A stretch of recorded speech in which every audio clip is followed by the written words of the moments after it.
欢迎电视机前的观众朋友走进天津卫视的大型情感节目《爱情保卫战》，看看今天请到的几位情感导师是谁？他们是情感导师于博宏老师，欢迎；情感导师瞿伟老师，欢迎；情感导师莎娜老师。我们跳了一位，为什么呢？因为今天我们特别请来了相声演员曹鹤阳老师啊，欢迎。好了。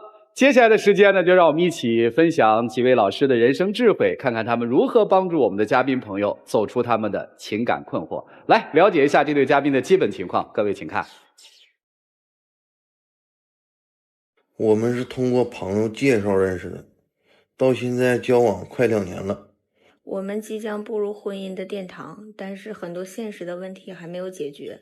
我觉得我对他一直都很包容，对他也足够好。但是他一直都不满意。刚开始谈恋爱的时候感觉还挺幸福的，后来我发现一切都发生了变化。有请这对情侣，有请。小龚28岁，来自吉林个体；小孙27岁，来自吉林舞蹈老师，有请。欢迎两位哈。主持人你好。好好好，谈了几年？2年了。要50万的彩礼是吧？对。给还是不给？哎，真想给，是真给不了，真没有钱。为什么想要那么多呀？因为我觉得我们两个马上要结婚了嘛，我觉得我想要的这个彩礼，我觉得是对我个人的一个保障。什么保障？爱不是最大的保障吗？这50万是个什么保障呢？因为我觉得我这一辈子就结这一次婚，而且我也想看看他的态度。主持人，我觉得这个婚姻是2个人的事儿，就是结婚这个，我给你一个幸福圆满的一个婚礼，一个家庭。但是也许开始吧，我给不上你这些，但是我相信我自己会通过我自己的努力，以后会给你更好的生活。不仅仅是这50万，也许以后会更多。是，想过吗？这些问题我都想过，但是我现在就想要一个保障。我觉得这个彩礼，婚前我提的要求，我觉得他要是不能尽力满足我的话，那是不是我在他心里就不重要？我是一个普通家庭，你说怎么去拿出这50万？我不可能说因为咱们俩的幸福，我去让我父母让老人去卖房子卖地吧？这除了50万还有别的要求吗？我们两个之间问题确实很多，我们马上结婚了，然后他买了一套房子，是我们的婚房，有贷款，贷款也达到了50多万。我说你看能不能在结婚之前我们把这个贷款还清了，因为涉及到以后吧，2个人之间压力也很大，但是他也接受不了。我刚买了一套房子，首付就花了20-30万，然后我再去把剩下的贷款全还上，我靠什么去还呢？我怎么去还呢？再说咱们2个人过日子，一步一步来呗，谁还没有个过程呢？我是这么想的，那婚前我是想把这个贷款还完，还完之后，因为我们结婚以后也会有孩子，然后你现在工作也不是很稳定，每个月收入也不稳定，如果有1个月你这个贷款要是还不上了，是不是就得我来还？那我们2个人彼此的压力是不是就很大？我不想以后过日子的时候2个人弄得压力太大。哎，姑娘，我特好奇啊，我没别的意思啊，我就好奇的问一下，为什么不能找一个就是给我50万，曹老师给我50万娶我，曹老师没问题，50万啪拍出来了。您啊，您算了吧，您算了吧。啊，然后我说这房子，说我就要一个房子，这房子是没贷款的，您找这么一步就完了吗？这人也会爱你啊，不一定人家就不爱你，对不对？你干嘛非要跟他身上就这么较着这个劲呢？找别人爱不爱我都是不在意，主要我不也得是喜欢吗？你喜欢他，我们2个肯定也是有感情的呀。那就一起奔日子呗。奔日子，我只是想在婚前把这些问题都解决，让以后2个人的压力都小一点。不能解决吗？我随便说啊，我随便说。所以这房子这事儿，你觉得也完不成，是吧？对呀，因为我认为你说他总考虑说，万一我哪个月还不上，就算是即使有1个月我真的是难到那块了，那你履行一下这个义务不就完事了吗？再说如果说你真的不愿意，我可以去借，我可以去弄，我可以去想办法，我可以不让你操心，就完事了呗，对不对？你一说到借的这个问题，我更来气。其实我们两个人因为他花钱大手大脚这个事儿吵过很多次架了。他是什么样的人呢？跟朋友出去吃饭，吃10次饭，他能花9次的钱。然后呢，天天出去跟朋友吃饭喝酒，每天都是12点多以后我们两个能回家。问题是你喝就喝，吃就吃，天天买单不说，还得带着我。那不因为带着你有面儿吗？再一个，我不带你谁买单呢？我也没有钱呢，我挣的钱不都给你了吗？我还以为说，哎，我带着你不是应该放心吗？原来你没钱是吧？主持人，我不怕大家笑话，我微信里10块钱都没有，就买一盒烟钱都得说买盒烟。我说媳妇儿，我说那个我要去买烟，我说你给我转点账，10块、15、20。买完烟根本你都不想买矿泉水了，都这样，你说我不带着他我怎么办？吸烟有害健康，戒了，这苦恼不就没了吗？对吧？那还不是因为你花钱大手大脚吗？那你说跟朋友出去吃饭，吃喝玩乐，10次吃饭，你得9次都是你买单。你说我本来我就是一个愿意理财的人，你说你天天这么花钱，一点都不计划，那你说以后日子怎么过呀？那你说你应该知道我是一个什么样的人，本来我就非常大方，尤其跟朋友这方面，我就没有在乎过这个谁吃饭，关于谁给钱呀。我认为说，只要大家一起乐呵，尤其是自己的好朋友。你说一个男人谁在外边还没有几个朋友呢？没有社交呢？你觉得你对你的朋友你大方，你觉得这不是大手大脚的给他们乱花钱，对吧？那我想问问你，我借给我朋友3000块钱，之前是因为我朋友吧家里有急事儿，老人生病了，他说的小月能不能借我3000块钱？我这真是难到这儿了。我说行，那我借你吧。我朋友说行，我1个月以后就还你。结果1个月以后吧，他就还了我1000。我当时就想，那肯定是他为难了，我也不想说那难为人家，我就没要这个钱。但是这个钱呢，现在还差我2000，欠我1年了。我最近吧，我就天天跟他念叨这个事儿，我说这怎么还不还我钱呢？我说就再难这1年，是不是这2000块钱也应该还我了啊？是。结果你猜他跟我说什么？你活该。那你说你不活该吗？那眼瞅着都还不上了，有机会还。他们在一起上班，开支的时候还开到他那块儿，我说你就直接扣出来吧，那都明显都已经是不想还钱了。再说你借钱跟我花钱请人吃饭，这是2码事儿，你知道吗？我那是属人际关系，你这是什么？借钱就是借钱，那借钱我朝你要没毛病啊。然后你又是怎么解决这个问题？给我朋友打电话。你说吧，你是怎么打的？你是打电话，我说那个你欠钱是不是得还了？那你正常要钱，那我没毛病吧？那我认为你看你不好意思要，然后你的朋友那只能是我要了，就相当于说我朋友如果说欠我钱，那你也可以要啊，因为那你看以后咱们要是2口子了，那就是互相配合呗，把自己钱也得往回收一收啊，对不对？执行力很强。我始终觉得他现在他没这个钱还我，他肯定也是难。而且你说我这钱都借出去了，结果你现在是钱没要回来，打了个电话，我俩也彻底掰了，不联系了。现在是钱没了，朋友也没了。哎，主持人呢，就何况是这点事儿啊。我这个人嘛，就是比较爱热闹，尤其是好朋友了，或者是你看我都幸福了，我也想给别人带来点幸福。比如说他身边的女朋友，我身边的男朋友，我说张罗，对，张罗撮合一下。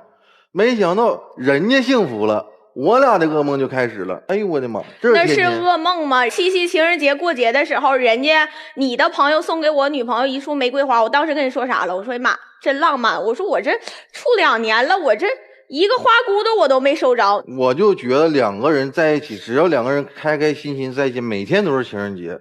微信里面就5块钱都不到，我到哪儿买玫瑰花？1朵也行。我刚买完烟，没钱了。你让我怎么浪漫？是不是要的太多了呀？我就是觉得他跟最开始不一样了，浪不浪漫的，这事儿可以不说了是吧？对，看他无言以对，接着往下说啊。上个月我出差，因为那个舞蹈演出我要上外地出差。我出差之前我特意问他，我说我这次出差吧，不是2天3天，我说可能得1个月，甚至1个多月。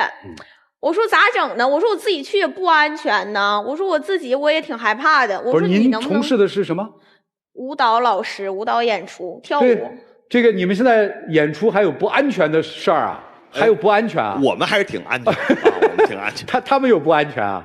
不了就解。演出市场这么乱吗？哎，隔行如隔山，隔行如不了解，不了解，不能瞎说。还有不安全？他胆儿小，怕黑。没你照样活这么大，我跟哎呀哎，所以你要站在那儿被他质问呢。行，你接着说吧。然后我不就特意替你说话问他，我说那个咋整啊？你能不能跟我去啊？行，去呗。那个我陪你去，要不你一个人在那我也不放心。我说行，我说那你要跟我去的话，那就去呗，咱俩就去呗。结果没待2天半，告诉我不行，我就在这块待着，我一个人待着没啥意思。你再一个，我不能一直陪着你呀，我得干我自己的事儿去呀。这话说完了之后，你猜怎么着？第2天人自己开车走了，声儿都没跟我说一句，人家走了。我在那待了快10天了，我一看也安全呢，没有什么危险了。我说再说了，那我也得挣钱，我不挣钱怎么去生活啊？那当时是不是你答应我的？你说的行，我跟你去，你自己一人我也不放心。你如果要是没答应我的话，我是不是我也不出差了？我就消停在家这头，咱俩就各自上班呗。那是不是你答应我的？那你为什么说完你又不算数了呢？主要我不得给你挣钱，挣彩礼钱吗？还有别的事儿吗？事儿太多了，还有呢。我有一天吧，在家难受，发烧了，我就给他发信息，我说妈老难受了，我说我发烧了，我说起都起不来了。他跟我说句啥？你多喝点热水，然后你吃点药，你要第2天不好，第2天一早赶紧上诊所打一针，一针马上见效。这怎么了呢？我说我难受，你为啥不过来看我呢？咱俩隔着好几百公里，然后我还上这班挣着钱，我怎么去呀？你说一个感冒而已，又不是说真的说有生命危险，说得什么大病住院了，或者那你说我不去，我是过分了。那你说一个感冒，那就是多喝水，吃感冒药，然后去实在不好咱去打针。我要真是得大病，我还能有口气儿给你发信息吗？那大夫也通知。不是，那你要什么呀？你直接说，我们不懂。我就觉得他给我的陪伴少了，他不关心我了呀。那我都说了，我都那么难受，勒都没勒你，人家告诉我你扎一针马上就好，第2天。那应该怎么做？标准答案标准答案是什么？就是我觉得他得过来。主持人，你说我就说他事儿多，他真的他现在事儿他这特别多。你说我好不容易有时间，我带他出去玩儿，然后在那个农村我订了一个民宿，就是那个地方非常美，有山有水的。那你说去农村吃的肯定是入乡随俗啊，对不对？挺好的呀。对呀，你说大锅菜大锅饭，然后呢人家是有饭店，晚上了我俩是开了1天车到那儿，然后也非常疲惫。到了那个民宿，做的非常干净。他一开门一瞅，哎呀妈呀，这床单洗没洗啊？干不干净啊？卫不卫生啊？然后我说那就先把东西放着吃饭吧。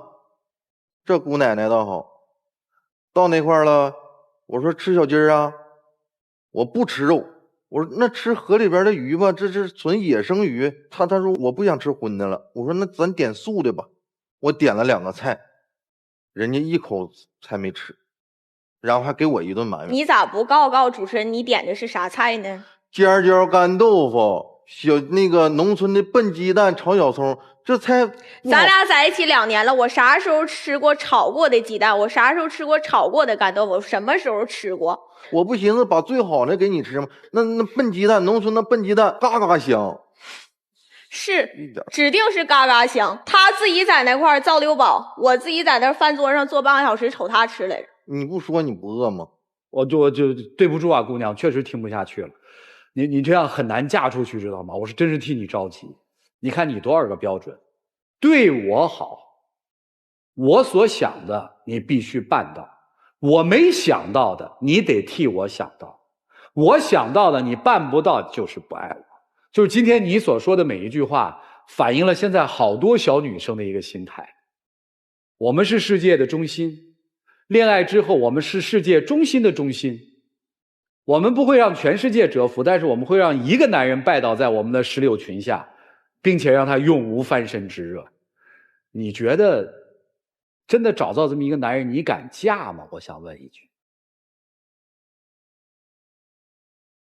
爱不爱的你们心里有数，你们倒听听老师们的建议，看看你们应该怎么做调整吧。让我们一起进入丘比特问卷。我请问女生，这50万彩礼是底价吗？有还价的可能吗？我只是觉着他的态度对我而言很重要。但感情，它不是用金钱来量化和衡量的呀。有很多人就是因为彩礼突破了自己的承受的底线和这样的一种能力，最后感情没了。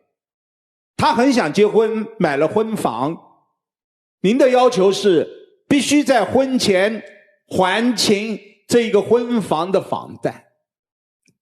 两件事，从面上看，你最爱的是自己，甚至您的自私一览无余，因为你明白这两件事靠他本身做不到，但是靠他父母能做到。您想榨的就是他父母的钱吗？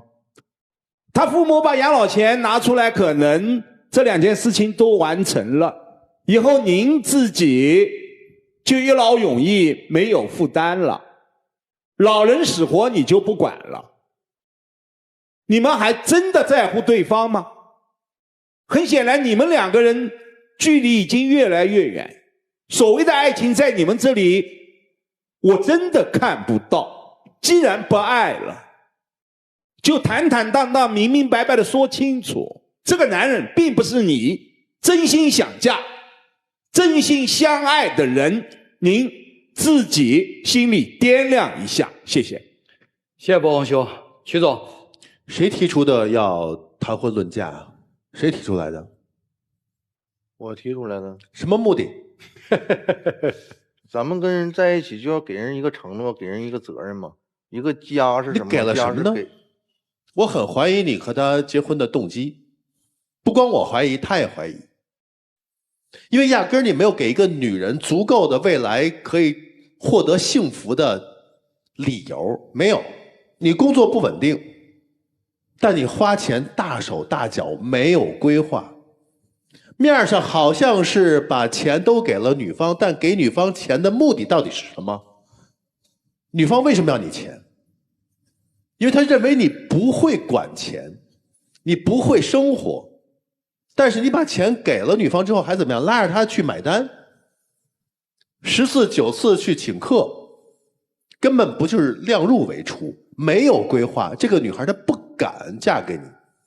女生，我就怕万一她要再使劲一把，拿到了那100万，你可怎么办啊？你没有借口了。这个男人你心里是不踏实的，你是不敢把自己交给他的，但你偏偏用一个钱作为了一个借口。但是我就怕万一他答应了怎么办？未来的生活怎么办？你拿到了那100万，你就安全了吗？能过到幸福生活吗？没有。所以你们俩可能还可以继续再谈恋爱，但是现在远远不是谈婚论嫁的时候。这个男人真正如果能醒悟的话，可以试一试；如果不能，赶紧就好聚好散吧。就这样。谢谢曲总。曹老师啊，我比较认同曲总说的，这男方确实是这个，咱说实话啊，仗义啊、义气，这都对，社会上交朋友都很正常。但是这恰恰是女方在钱上卡你的一个重要原因。他肯定是觉得你太大方了，他会觉得可能在婚后，如果你继续这样的话，开始稳定的过日子了，还这样的话，可能对他的生活是没有一种保障。他其实想改变的是你生活的一种态度。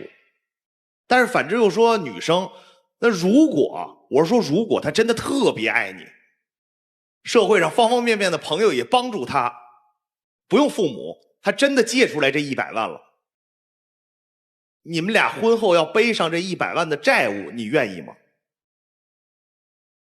啊，你可以不回答。再说第二个问题，如果他在婚前把贷款全部都还，你甭管他怎么还啊，就是正常手段全部都还完了，但是房子没有你的名儿，你乐意吗？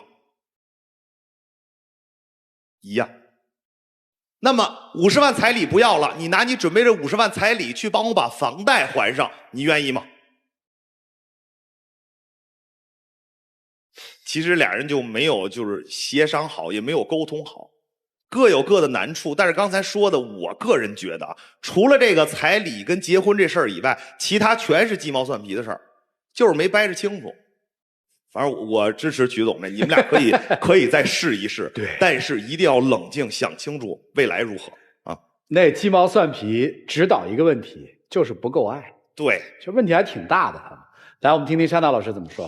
曹老师这几个问题问得太扎心了，每一个问题都直击要害。姑娘，你知道就是你这种霸道的自信是来自哪儿吗？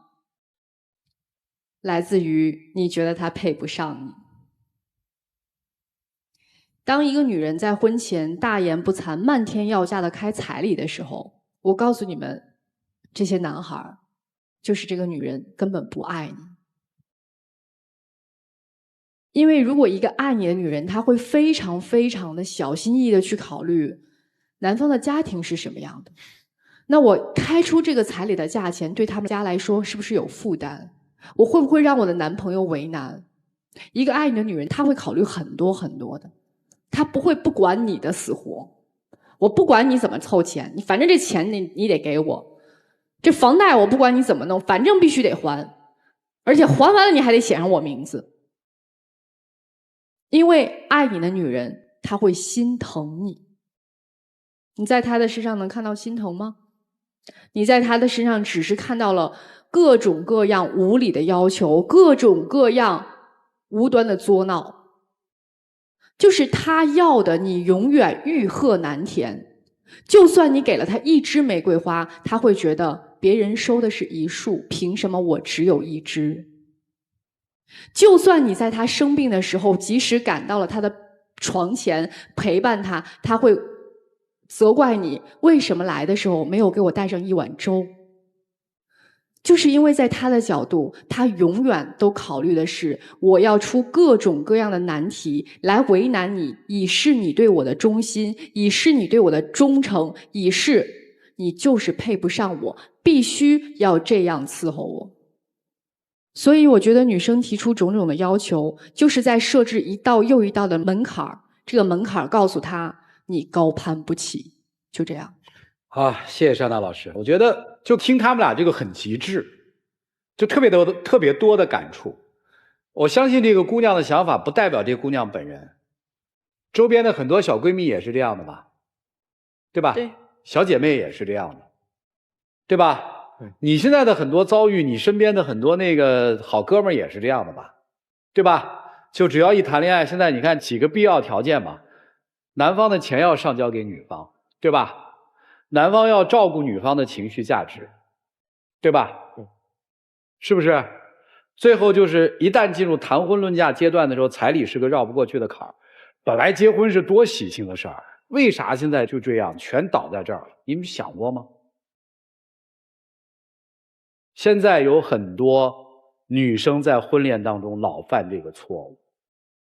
你们总认为一段感情可以改变命运，现在好多年轻的女孩是把婚姻当成改命石的。我结了婚了，你看我有了50万了，50万能改变你的命运吗？我有了一套没有贷款的房子了，没有贷款的房子真的就安全吗？恋爱的本质不是人吗？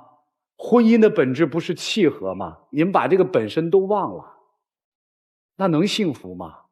肯定不幸福啊！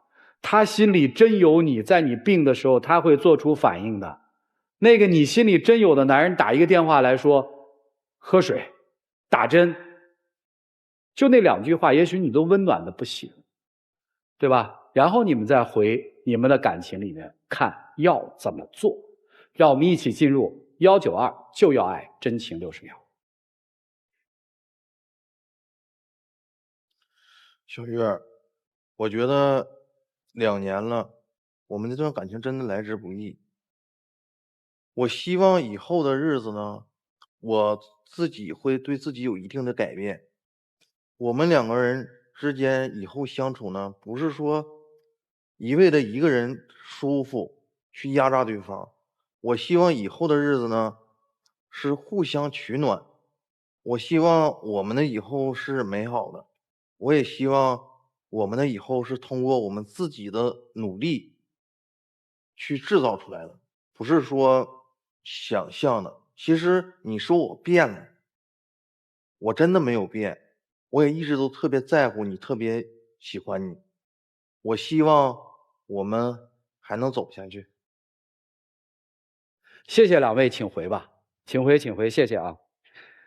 电视机前的观众朋友，我们栏目的唯一官方报名热线是0223606301，情感困惑的观众可以来电报名，不收取任何的费用，小心被骗。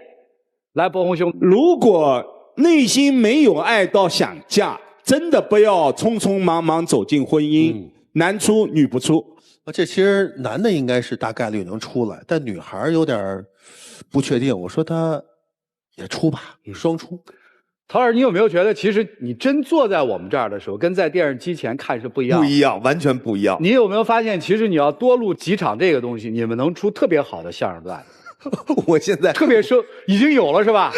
包袱都有了是吧？创作欲特别旺盛。我真的没有来咱们节目就是那种新鲜感特别强，哎，就真的没想到，就是可能在生活当中啊，各种琐碎的事情，两个人通过日积月累，这矛盾逐渐升级。其实你要单练哪件事都特小，对，时间长，完了，有的时候就解决不了了。但是我是觉得男孩有可能男出，哎，对，女不出，因为毕竟可能广泛意义上来说，男孩只要大大咧咧的觉得那有问题我就解决呗，那个可能有这种性格。但是我觉得女孩从刚才她的所有表述里，可能是真的对男孩的一些生活方式，还有对未来的生活有没有保障，他会有很多想法。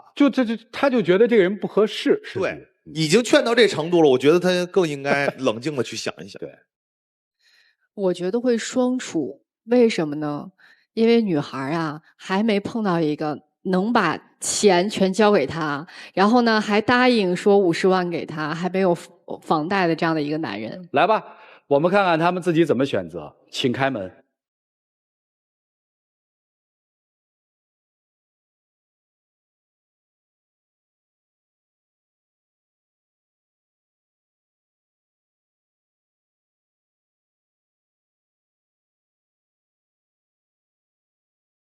我觉得这个结局特别好，因为还有一些情侣和恋人是通过这个节目当成他们在生活里面有一些真话不能表述，我们有点像嘴替，你知道吗？我们要替他们把一些心里话说出来，而这扇门实际是他们行动的一个遮羞布，双方都能算体面的就过去了。这也谢谢电视机前观众朋友的收看和陪伴，我们下期节目再见，谢谢大家。